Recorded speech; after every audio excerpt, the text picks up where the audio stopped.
It's NY Update with Ali Gomez and Sanjay Vattamreddy. Thank you and welcome to New York Update. I'm Sanjay Vattamreddy. And I'm Ali Gomez. In the wake of New York's newly elected mayor, Zohran Mamdani, leaders of New York City's forgotten borough, Staten Island, are reintroducing legislation for Staten Island to secede from what they fear will become the People's Republic of Mamdani. You know, it's almost enough to have its own show, but where in their right mind would accept an independent island full of rowdy, spray-tanned, conservative Italians?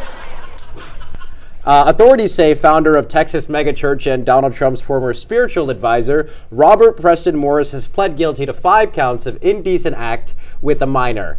This left Trump wary because they both pinky promised to not say anything, repeating, "Cross my heart, hope to die. Please don't look at my MRI." This just in, TSA is now allowing passengers to board the plane without a form of ID at all, for just $18. And for $20, you can bring a bomb.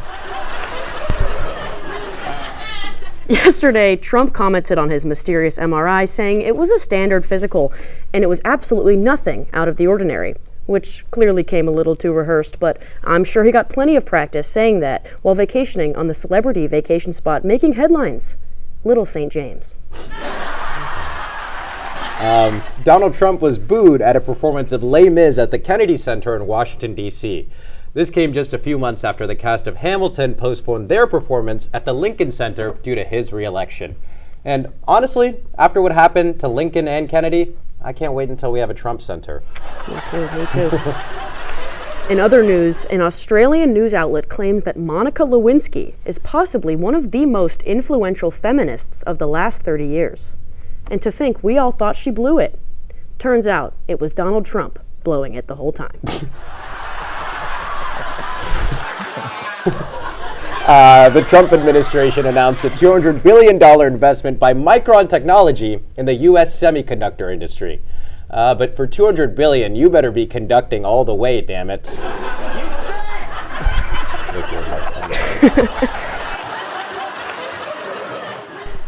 Today, former Vice President Dick Cheney and the main proponent of the War on Terror's funeral was held at Washington National Cathedral, with several high-profile political figures attending the service. Cheney's longtime cardiologist, Jonathan Rayner, even gave a heartfelt eulogy, stating that Cheney was always the calmest person in the room. This was until he found out that New York's newly elected mayor is Muslim, resulting in cardiac arrest. Rayner is now listing his cause of death as zorophobia. Again, congratulations to Zohran Mamdani for winning the New York City mayoral election. Mamdani, of course, ran on a platform of more working-class jobs, green jobs, and he-jobs. A recent study came out revealing that depression rates in turkeys are through the roof. Now that Halloween is in the past and Christmas is on the horizon, again and again, Thanksgiving has been neglected, now both in the fridge and in the polls. Joining us tonight is New York's Thanksgiving turkey. Thank you for having us, Allie. We really appreciate it. Wow, and Curtis Lewa, we were not expecting you. What are you doing here? Well, Allie, it's been a little bit of light November for me, ever since the election. But I'm usually a rescuer of cats, 17 in my house. But saw this little guy up a tree, and I just couldn't resist myself. Well, that's all right. How have the holiday season been treating the both of you? Well, to be honest, Allie, I will say that me and TURKIS feel that we're being a little bit overshadowed by a certain guy who thinks he's like the toughest guy alive or something. Santa? Jesus. You know, I thought Christmas was supposed to celebrate the birth of the King of the Jews, but how does that make any sense when half the Jewish population doesn't even believe in the guy? They rejected him since his birth.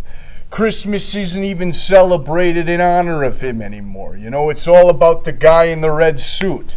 Just like Easter, you know? They're just waiting to poke the guy and crucify him or whatever, you know? I don't think that's true, but...